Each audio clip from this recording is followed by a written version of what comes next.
ಮಾಜಿ ಮಂತ್ರಿ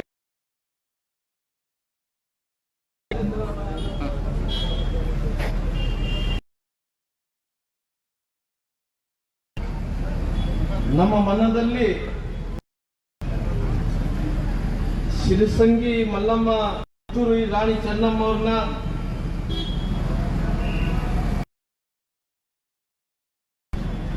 ಇವತ್ತು ಬೆಳಗಾವಿನ ಮಣ್ಣಿ ಇವತ್ತು ಜನಾಕ್ರೋಶ ಬಹುಶಃ ಒಂದು ರೀತಿಯ ಅನ್ಯೂನ್ಯವಾದಂತಹ ಸಂಬಂಧಗಳಂದ್ರೆ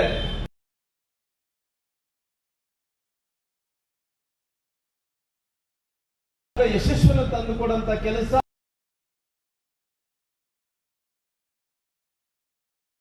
ಬಗ್ಗೆ ನಾವು ನೆನಪು ಮಾಡಿಕೊಂಡ್ರೆ ಸಮಾಧಾನ ನಂತರ ಎಲ್ಲ ಹೋರಾಟಗಳನ್ನು ಸರ್ಕಾರ ಮಾಡಿದೆ. ಹಂಗಾಗಿ ಇವತ್ತು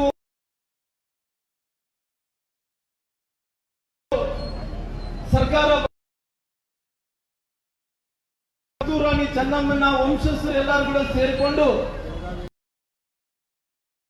ಎಲ್ಲ ಸಮುದಾಯಗಳನ್ನು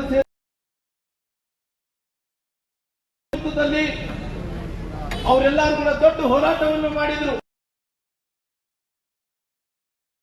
ಸಂಸದರಾದಂತಹ ಯದುವೀರ್ ಒಡೆಯರ್ ಕೋರ್ತೀನಿ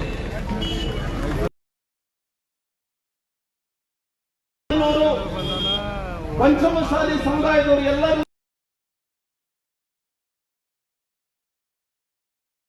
ಸಮ್ಮುಖದಲ್ಲಿ ಅವರು ಧ್ವನಿಯನ್ನು ಎತ್ತಿದ್ರು.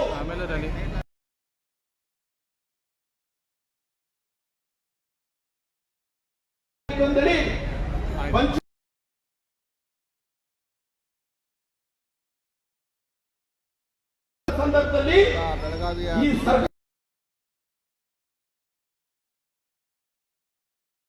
ಬೇಕಾಗುತ್ತೆ. ಎಲ್ಲ ಒಂದು ಕಡೆ ಪಂಚಮಸಾಲಿ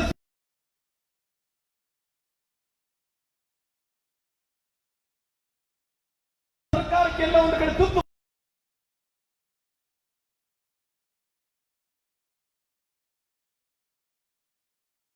ಲಾಠಿ ಚಾರ್ಜ್ ಮಾಡೋದ್ರ ಮೂಲಕ ಈ ಸಮಸ್ಯೆ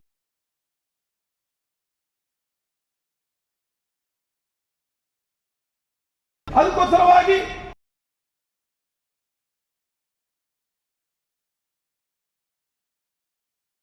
ಮೀಸಲಾತಿ ಕಿತ್ಕೊಂಡು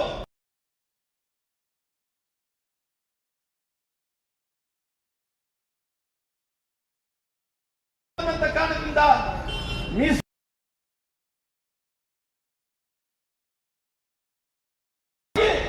ಇವತ್ತು ಎಲ್ಲ ರೀತಿಯಲ್ಲಿ ಕೂಡ ಅವರು ಒಡೆದು ಒರೆಸುವಂತ ಕೆಲಸ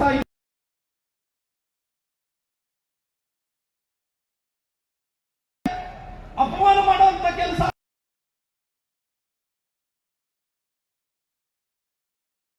ಸರ್ಕಾರ ಮಾಡಿದೆ ಅಂತ ಕೂಡ ನೆನಪು ಮಾಡಿಕೊಡ್ಬೇಕಾಗುತ್ತೆ. ಟೈಮಲ್ಲಿ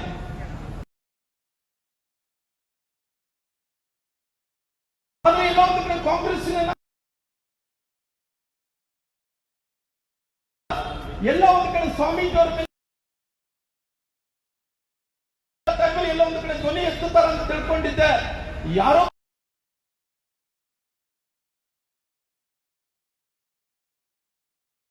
ಆಗುತ್ತೆ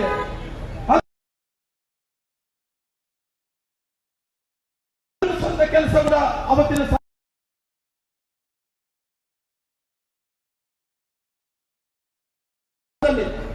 ಇವತ್ತು ಕಾಂಗ್ರೆಸ್ ನಾಯಕರನ್ನ ಕಾಂಗ್ರೆಸ್ ಪಾರ್ಟಿ ಅವರು ಮುಖ್ಯಮಂತ್ರಿ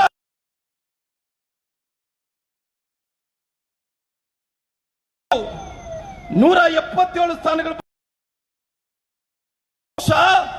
ಅವತ್ತಿ ರಾಜ್ಯ ವೀರೇಂದ್ರ ಪಾಟೀಲ್ ಅವರನ್ನ ಮುಖ್ಯಮಂತ್ರಿ ಮಾಡಂತ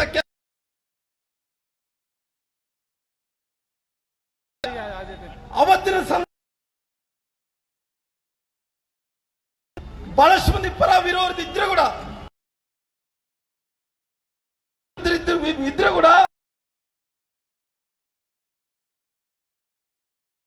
ದೇಶದ ಪ್ರಧಾನಮಂತ್ರಿಗಳಂತ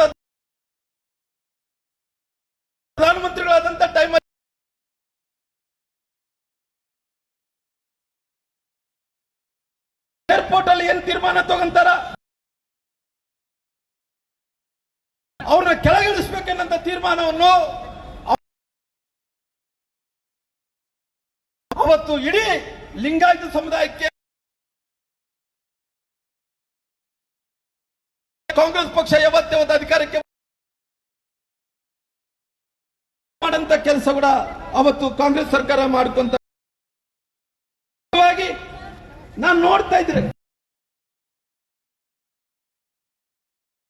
ಸನ್ಮಾನ್ಯ ವಿರೋಧ ಪಕ್ಷ ಈ ಕಾರ್ಯಕ್ರಮಕ್ಕೆ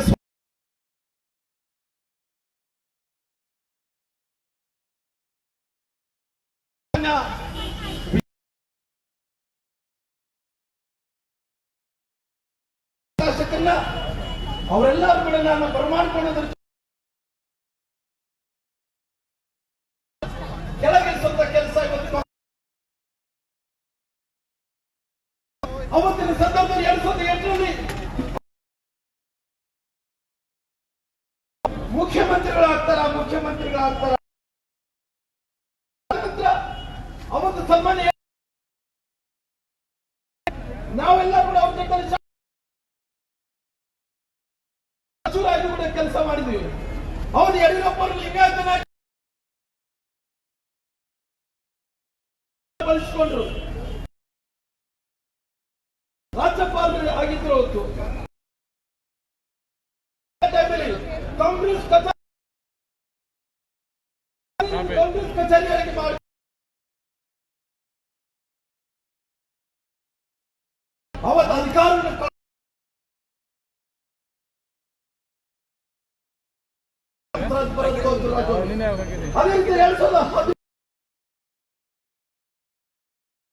ಸನ್ಮಾನ್ಯ ಈ ರಾಜ್ಯದ ಮುಖ್ಯಮಂತ್ರಿಗಳು ಈ ಸಮುದಾಯವನ್ನು ಒಡೆಯುವಂತ ಕೆಲಸ ಮಾಡಿದರು.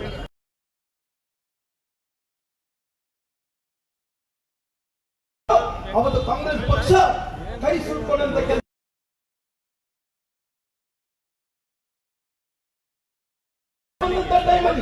ಭಾರತೀಯ ಜನತಾ ಪಾರ್ಟಿ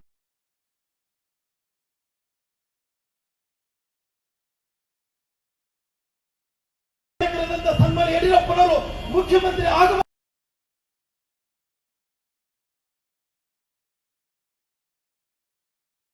ಈ ಕಾಂಗ್ರೆಸ್ ಸರ್ಕಾರ ಮಾಡಿ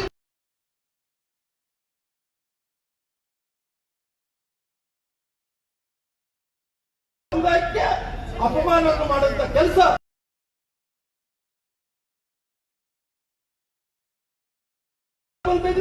ಅನೇಕ ಮಂದಿ ಮಾತಾಡೋದಿದ್ದಲ್ಲ. ಸಮುದಾಯಗಳನ್ನು ಜೋಡಿಸುವಂತ ಕೆಲಸ ಮಾಡಿದ್ರು ಬಸವಣ್ಣನವರು. ಈ ಸರ್ಕಾರ, ಮುಖ್ಯಮಂತ್ರಿಗಳು, ಕಾಂಗ್ರೆಸ್ ಸರ್ಕಾರ ಎಲ್ಲ ಸಮುದಾಯಗಳನ್ನು ಉಳಿಯುವಂತ ಕೆಲಸ ಇವತ್ತು ಕಾಂಗ್ರೆಸ್ ಸರ್ಕಾರ ಮಾಡ್ತಾ ಇದೆ. ಅದಕ್ಕೋಸ್ಕರವಾಗಿ ನಮ್ಮ ಉದ್ದೇಶ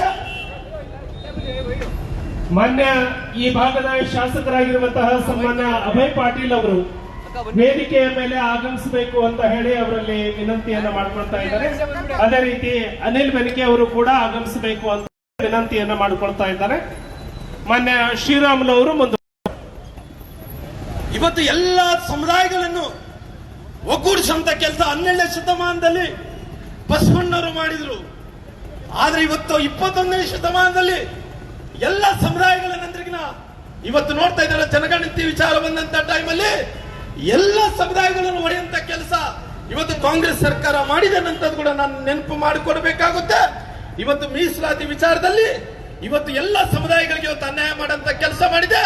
ನಾನು ಪತ್ರಿಕೆಯವರ ಹತ್ರ ಮಾತಾಡ್ತಿದ್ರೆ ಶ್ರೀರಾಮುಲವರ ಜನಗಣತಿ ಬಗ್ಗೆ ನಿಮ್ಮ ಅಭಿಪ್ರಾಯ ಎಂದು ಕೇಳ್ತಾ ಇದ್ರು. 2001ರಲ್ಲಿ ಕೂಡ ಜನಗಣತಿ ಆಗಿತ್ತು, 2011ರಲ್ಲಿ ಕೂಡ ಜನಗಣತಿ ಆಗಿತ್ತು. ಇವತ್ತು 2025ರಲ್ಲಿ ಇವತ್ತೇನು ಜನಗಣತಿ ವಿಚಾರದಲ್ಲಿ ಕಾಂತರಾಜ್ ವರದಿಯನ್ನು ಏನು ಒಪ್ಪಿಸ್ತಾ ಇದ್ದಾರೋ ಇವತ್ತೆಲ್ಲ ಸಮುದಾಯಗಳಿಗೆ ಮೋಸ ಮಾಡಂತ ಕೆಲಸ ಮಾಡಿದೆ. ಒಂದೇ ಒಂದು ಸಮುದಾಯಕ್ಕೆ ಓಲೈಕೆ ಮಾಡ್ಕೊಳ್ಳೋಕ್ಕೋಸ್ಕರವಾಗಿ ಅವ್ರ ರಾಜಕಾರಣಕ್ಕೋಸ್ಕರವಾಗಿ ಅವ್ರ ಒಲವು ವೈಕೋಸ್ಕರವಾಗಿ ಇವತ್ತು ರಾಜಕಾರಣ ಮಾಡ್ತಾ ಇದೆ. ಎಂತ ಪರಿಸ್ಥಿತಿಯಲ್ಲಿ ಕೂಡ ನಮ್ಮ ಸಮುದಾಯಗಳು 2010, 2011, 2001ರಲ್ಲಿ ಏನಿತ್ತು ಅವತ್ತು 42 ಲಕ್ಷ ಇತ್ತು. ಇವತ್ತು 42 ಲಕ್ಷ ಪರಿಶಿಷ್ಟ ವರ್ಗ ಅಂದ್ರೆ ಎಷ್ಟು ಸಮುದಾಯಗಳಿದೆ? ಇವತ್ತಿನ ಜನಸಂಖ್ಯೆ ಪ್ರಕಾರ 65 ಲಕ್ಷ ಇರಬೇಕಾಯಿತು, ನಮಗೆ ಕೊಟ್ಟಿರೋದು ಕೇವಲ 42 ಲಕ್ಷ ಮಾತ್ರ ವರದಿಯನ್ನು ಕೊಟ್ಟಿದ್ದಾರೆ. ನಮ್ಮ ಮೀಸಲಾತಿ ಇವತ್ತು ಪರಿಶಿಷ್ಟ ಜಾತಿ ಪರಿಶಿಷ್ಟ ಪಂಗಡಗಳಿಗೆ ಏನು ಮೀಸಲಾತಿ ಇದ್ದೀನೋ ಮುಂದಿನ ದಿನಗಳಲ್ಲಿ ಈ ಸರ್ಕಾರ ಮೀಸಲಾತಿಯನ್ನು ಕೂಡ ಕಸ್ಕೊಳ್ಳುವಂತ ಕೆಲಸ ಈ ಕಾಂಗ್ರೆಸ್ ಮಾಡುತ್ತೆ. ಅದಕ್ಕೋಸ್ಕರವಾಗಿ ಜನರೆಲ್ಲರೂ ಜಾಗೃತ ಆಗಿರ್ರಿ. ಮುಂಬರುವಂತ ದಿನಗಳಲ್ಲಿ ಸನ್ಮಾನ್ಯ ವಿಜೇಂದ್ರ ನೇತೃತ್ವದಲ್ಲಿ ಭಾರತೀಯ ಜನತಾ ಪಾರ್ಟಿ ನಿಮ್ಮ ಜೊತೆ ಇರುತ್ತೆ ಅನ್ನೋ ಮಾತುಗಳನ್ನು ಹೇಳ್ತಾ ನನ್ನ ಮಾತುಗಳನ್ನು ಮುಕ್ತಾಯ ಮಾಡ್ತಾ ಇದ್ದೀನಿ. ಜೈ ಹಿಂದ್, ಜೈ ಕರ್ನಾಟಕ, ಜೈ ವಂದೇ ಮಾತರಂ. ಬಿಜೆಪಿಯ ಜನಾಕ್ರೋಶ ಯಾತ್ರೆ ಬೆಳಗಾವಿಯ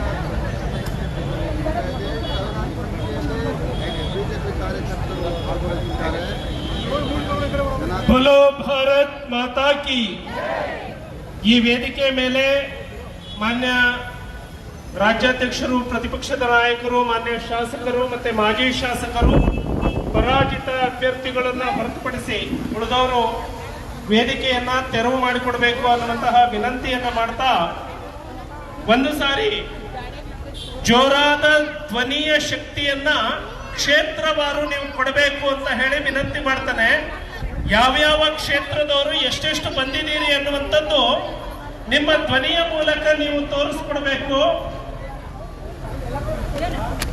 ಇನ್ನು ಬರ್ತಾ ಇದ್ದಾರ, ನಂತರದಲ್ಲಿ ತಗೊಳ್ಳೋಣ. ಈಗ ನಮ್ಮೆಲ್ಲರನ್ನ ಉದ್ದೇಶಿಸಿ ಮೈಸೂರು ಸಂಸ್ಥಾನದ ಮೂಲಕ ಇಡೀ ಜಗತ್ತಿಗೆ ಸಾಮಾಜಿಕ ನ್ಯಾಯವನ್ನ ನೀಡಿರುವಂತಹ ಆಡಳಿತದ ಕುಟುಂಬ,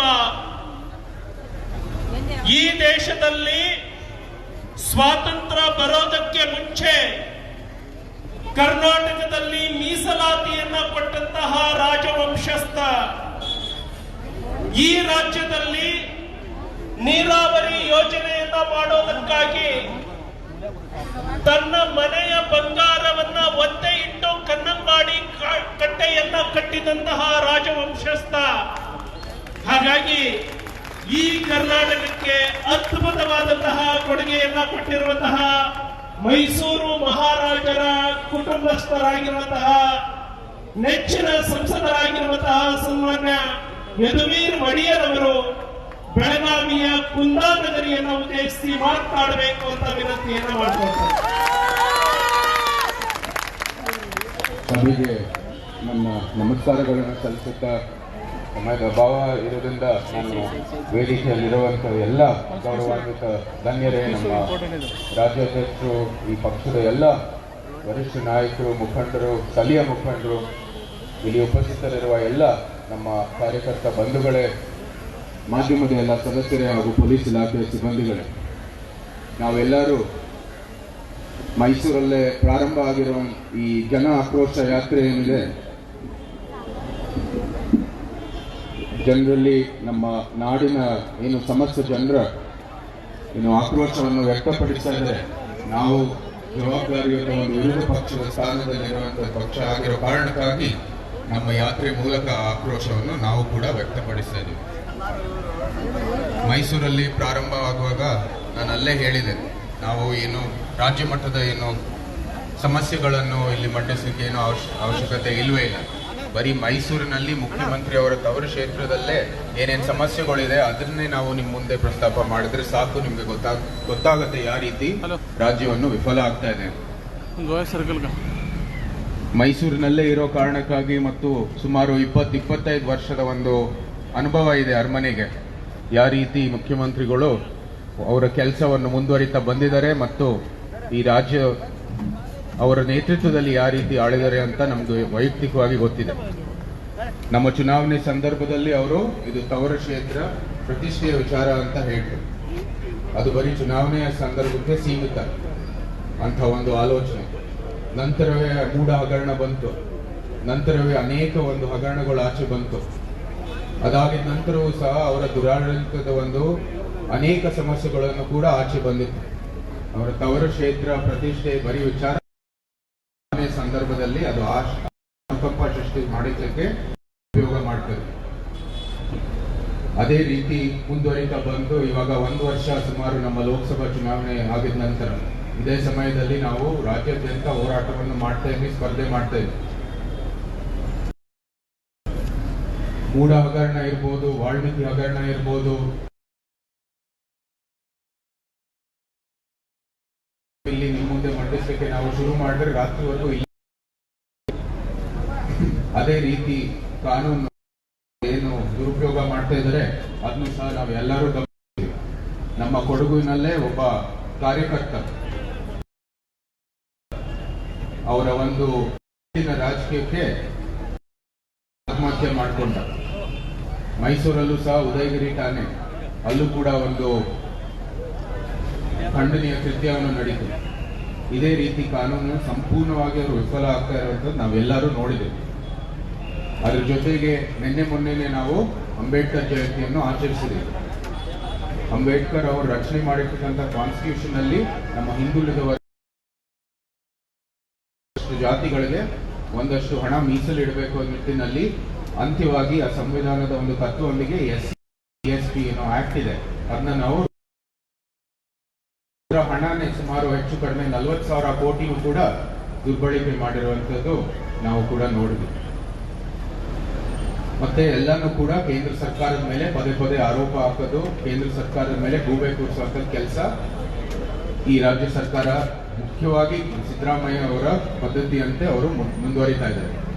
ಪ್ರತಿ ಸಮಯನೂ ಸಹ ಅವರ ಹಣಕಾಸಿನ ಯೋಜನೆಯನ್ನು ರೂಪಿಸುವುದರಲ್ಲಿ ವಿಫಲ ಆಗ್ತಾ ಇರೋ ಕಾರಣಕ್ಕಾಗಿ ಕೇಂದ್ರ ಸರ್ಕಾರನೇ ಎಲ್ಲಕ್ಕೂ ಕಾರಣ ಅಂತ, ಅಂದ್ರೆ ಶನೇಶ್ವರ ಎಲ್ಲಕ್ಕೂ ಕಾರಣ ಅಂತ, ಅದೇ ರೀತಿ ಕೇಂದ್ರ ಸರ್ಕಾರ ಎಲ್ಲಕ್ಕೂ ಕಾರಣ ಅಂತ ಹೇಳ್ತಾ ಹೋಗ್ತಾ ಇದ್ದಾರೆ. ಆದ್ರೆ ನಾವು ಬಹಳ ಮುಖ್ಯವಾಗಿ ಹೇಳಬೇಕಾಗಿದೆ, ಅವರ UPA ಸರ್ಕಾರದ 10 ವರ್ಷದ ಅವಧಿಯಲ್ಲಿ ಮತ್ತು ನಮ್ಮ ಮೋದಿ ಸರ್ಕಾರದ 10 ವರ್ಷದ ಅವಧಿಯಲ್ಲಿ ನಾವು ಹೋಲಿಕೆ ಮಾಡಿದ್ರೆ ಸುಮಾರು 250% ಹಣ ಹೆಚ್ಚಿಸಿರುವಂತದ್ದು.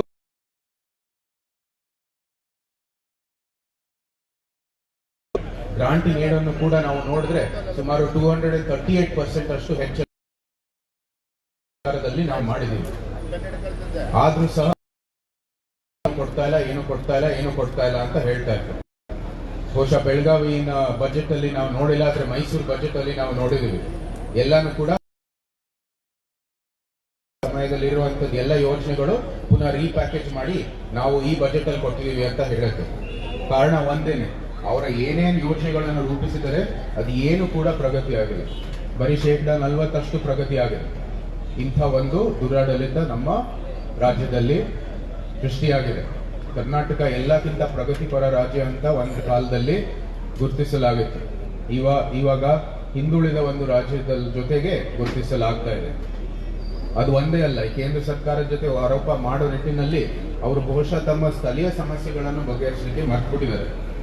ಒಂದು ಕಡೆನೂ ಕೂಡ ನಮ್ಮ ದಕ್ಷಿಣ ಭಾಗ ಇರ್ಬೋದು, ಉತ್ತರ ಭಾಗ ಇರ್ಬೋದು, ಕಲ್ಯಾಣ ಕರ್ನಾಟಕ ಇರ್ಬೋದು, ಕಿತ್ತೂರು ಕರ್ನಾಟಕ ಇರ್ಬೋದು, ಕರಾವಳಿ ಇರ್ಬೋದು, ಮಳೆ ಮೈಸೂರು ಇರ್ಬೋದು, ಸ್ಥಳೀಯ ಚುನಾವಣೆಗಳು ಎಲ್ಲೂ ನಡೆಸಿಲ್ಲ. ಅದರಿಂದ 15th ಫೈನಾನ್ಸ್ ಕಮಿಷನ್ ಇಂದ ಏನೇನು ಹಣಗಳು ಬರಬೇಕು ಅದು ಸಹ ಅವ್ರಿಗೆ ಉಪಯೋಗ ಆಗಿಲ್ಲ, ಅವ್ರು ಬಳಸಕ್ ಆಗ್ತಾ ಇಲ್ಲ, ಅದು ಪುನಃ ರಿಟರ್ನ್ ಹೋಗ್ತಾ ಇದೆ. ಈ ರೀತಿ ಇಲ್ಲಿ ಏನು ಗುಂಡಿ ಬಿದ್ದ ರಸ್ತೆಗಳಿರ್ಬೋದು, ಏನು ಡ್ರೈನೇಜ್ ಸಿಸ್ಟಮ್ ಇರ್ಬೋದು, ಈ ಹಣ ಏನೇನು ಜನರಿಗೆ ಲಾಭ ಆಗುವಂತ ಕೆಲಸದಲ್ಲಿ ಏನೇನು ಅಭಿವೃದ್ಧಿ ಆಗ್ಬೇಕು ಅದು ಯಾವುದು ಸಹ ಅವರು ಬಳಸ್ತಾ ಇಲ್ಲ. ಈ ರೀತಿ ಸಂಪೂರ್ಣವಾಗಿ ರಾಜ್ಯದ ಆಡಳಿತವನ್ನು ವಿಫಲ ಆಗ್ತಾ ಇದೆ. ಅದ್ರ ಜೊತೆಗೆ ಬೆಳೆ ಏರಿಕೆ ಇರ್ಬೋದು, ಅಲ್ಪಸಂಖ್ಯಾತರ ತುಷ್ಟೀಕರಣ ಇರ್ಬೋದು, ಮತ್ತು ಅನೇಕ ಒಂದು ಸಮಸ್ಯೆಗಳಿರ್ಬೋದು, ಎಲ್ಲಾನು ಸಹ ಈ ಒಂದು ರಾಜ್ಯದಲ್ಲಿ ನಾವು ನೋಡ್ತಾ ಇದೀವಿ, ಅನುಭವಿಸ್ತಾ ಇದೀವಿ. ಈಗಾಗಲೇ ನಮ್ಮ ಹಿರಿಯ ಸಹೋದ್ಯೋಗಿಯಾದ ನಮ್ಮ ಚಿತ್ರದುರ್ಗ ಸಂಸದರಾದ ಶ್ರೀ ಗೋವಿಂದಪ್ಪ ಕಾರಜೋಳ ಅವರು ಬಂದಿದ್ದಾರೆ. ಅವರಿಗೆ ಮೇಲ ಪರವಾಗಿ ಸ್ವಾಗತವನ್ನು ಕೊಡ್ತಾ, ಕಾರ್ಯಕರ್ತರೆ, ನಮ್ಮ ಎಲ್ಲ ಸ್ನೇಹಿತರೆ, ನಾನು ಇಷ್ಟೇ ಹೇಳಕ್ ಹೋಗ್ತೀನಿ, ಸಮಯದ ಅಭಾವ ಇದೆ. ನಮ್ಮ ವರಿಷ್ಠ ನಾಯಕರು ಇನ್ನೂ ದೊಡ್ಡ ಮಟ್ಟದಲ್ಲಿ ಮತ್ತು ಅನೇಕ ಸಮಸ್ಯೆಗಳ ಬಗ್ಗೆ ನಿಮ್ಮ ಮುಂದೆ ಪ್ರಸ್ತಾಪ ಮಾಡಲಿದ್ದಾರೆ. ನಾನು ಇಷ್ಟೇ ಹೇಳ್ತೀನಿ, ನಮ್ಮ ಇಡೀ ದೇಶದಲ್ಲಿ ನೀವು ನೋಡಿದಿರ ಯಾವ ರೀತಿ ಚುನಾವಣೆಗಳು ನಡೀತಾ ಇದ್ದಾವೆ.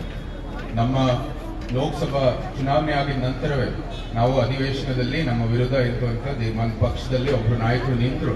ಅವ್ರು ಹೇಳಿದ್ರು, ನೀವು ಬಂದಿರೋದು 2 ಟ್ರಚ್ಗಳು ಇಟ್ಕೊಂಡು ಬಂದಿದ್ದೀರ, ಅಂದ್ರೆ ನಮ್ಮ ನಿತೀಶ್ ಕುಮಾರ್ ಅವ್ರ ಪಾರ್ಟಿ ಮತ್ತೆ ಇಲ್ಲಿ ಚಂದ್ರಬಾಬು ನಾಯ್ಡು ಅವರ ಪಾರ್ಟಿ ಜೊತೆಗೆ 2 ಟ್ರಚ್ಗಳು ಇಟ್ಕೊಂಡು ನೀವು ಪಾರ್ಲಿಮೆಂಟ್ ಒಳಗೆ ಬಂದಿದ್ದೀರಾ, ನೀವು ಕಾಯ್ತಾ ಇರಿ ಬರುವಂತದ್ದು ಎಲೆಕ್ಷನ್ಗಳು. ಹರಿಯಾಣ ವೇದಿಕೆ ಮೇಲೆ ಆಸೀನರಾದಂತಹ ಜನ ಆಕ್ರೋಶ ಯಾತ್ರೆಯ ನೇತೃತ್ವ ವಹಿಸಿದಂತಹ ಭಾರತೀಯ ಜನತಾ ಪಕ್ಷದ ಯುವ ಅಧ್ಯಕ್ಷರಾದಂತಹ ವಿಜೇಂದ್ರ ಅವರವರೇ ವಿಧಾನಸಭೆಯಲ್ಲಿ ಪ್ರಬಲವಾಗಿ ವಿರೋಧ ಪಕ್ಷವನ್ನ ಸಮರ್ಥವಾಗಿ ಮಂಡಿಸಿ ವಿರೋಧ ಪಕ್ಷದ ನಾಯಕರಾದಂತಹ ಆರ್ ಅಶೋಕ್ ಅವರೇ, ವಿಧಾನ ಪರಿಷತ್ತಿನಲ್ಲಿ ವಿರೋಧ ಪಕ್ಷದ ನಾಯಕರಾಗಿ ಕಾರ್ಯನಿರ್ವಹಿಸಿದ ಚಲವಾದಿ ನಾರಾಯಣಸ್ವಾಮಿ ಅವರೇ, ವೇದಿಕೆ ಮೇಲೆ ಆಸೀನರಾದಂತಹ ಎಲ್ಲ ಗಣ್ಯಮಾನ್ಯರೇ, ನೆರೆದಂತಹ ಕಾರ್ಯಕರ್ತ ಬಂಧುಗಳೇ, ಬಹುತೇಕ ಎಲ್ಲರೂ ಅನೇಕ ವಿಷಯ ಹೇಳಿದ್ದಾರೆ. ನಾನು ರಾಜ್ಯ ಮಟ್ಟದ್ದು ಹೇಳುವುದಿಲ್ಲ,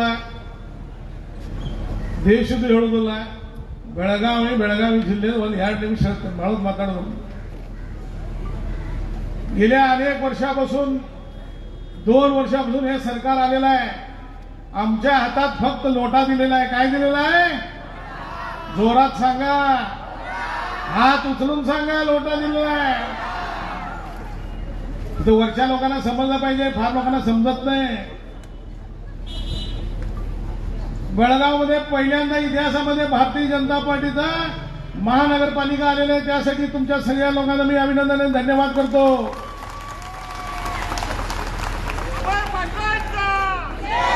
तर आज या सरकारने ಜಾತಿ ಗಣನಾ केलेला आहे. काय केलेलं आहे? ಜಾತಿ ಗಣನೆ ಮಾಡಿ ವರದಿ ಕೊಟ್ಟಿದ್ದಾರೆ. ನಮ್ಮ ಭಾಗದ ನೇಕಾರರು ಇಲ್ಲ ಅದ್ರೊಳಗ, ಮರಾಠ ಸಮಾಜದವರಿಲ್ಲ, ಜೈನರಿಲ್ಲ, ಭೂಯಿ ಸಮಾಜದವರಿಲ್ಲ. ಭಾಳ ಇದೆ. ಶ್ರೀರಾಮುಲು ಹೇಳಿದ್ರು, ಯಾವಾಗ ಎಷ್ಟು ಜನಸಂಖ್ಯೆ ಐತಿ ಅದಕ್ಕಿಂತ 1.5 ಪಟ್ಟು ಹೆಚ್ಚಾಗಬೇಕು, 2 ಪಟ್ಟು ಹೆಚ್ಚಾಗಬೇಕು. ಆದ್ರೆ ಆ ಜನಸಂಖ್ಯೆ ಇಲ್ಲ. ಹಿಂಗಾಗಿ ಸಿದ್ದರಾಮಯ್ಯ ಅವರು ತಮಗೆ ಬೇಕಾದ ಹಂಗ ಜಾತಿ ಗಣತಿ ಮಾಡಿದಾರ. ಬರುವಂತ ದಿವಸದೊಳಗೆ ರಾಜ್ಯ ನಾಯಕರು ನೀವು ಈ ರೀತಿ ಹೋರಾಟ ಕೊಡ್ತೀರಿ, ಬೆಳಗಾವಿ ತಾಲೂಕಿನ ಜನ ನಿಮ್ ಹಿಂದಿರಾಕ ಸಾಧ್ಯ ಇದ್ದು ನಾವೆಲ್ಲರೂ ಬರ್ತೇವೆ ಅನ್ನೋ ಮಾತನ್ನು ಹೇಳಿಕ್ಕೆ ಇಚ್ಛೆ ಪಡ್ತಾ ಇದ್ದೀರಿ. तुम्ही जर असंच बसला, तुम्ही बघितलं असेल काल टीव्ही मध्ये त्या बेनकेने मी चर्चा करत होतो, अनिल बेनकेने मी मराठा समाज दाखवलेच नाही. या राज्यामध्ये मराठा समाज आहे की नाही? तालुक्यामध्ये आहे की नाही? खानापूरमध्ये आहे की नाही? सिद्धरामय्याच्या वर्दीमध्ये काहीच नाही आहे. मग काय करायला पाहिजे? काय करायला पाहिजे? कुणाला घरा पडावलं पाहिजे? जोरात सांगा, जोरात सांगा. हा, तर मी आणि एकदा आपल्याला विनंती करतो, गेल्या 2 वर्षाच्या अगोदर विकासाची गंगा प्रत्येक गल्लीमध्ये वाहत होती. आता प्रत्येक गल्लीमध्ये मटका जुगार व्हायला लागलाय.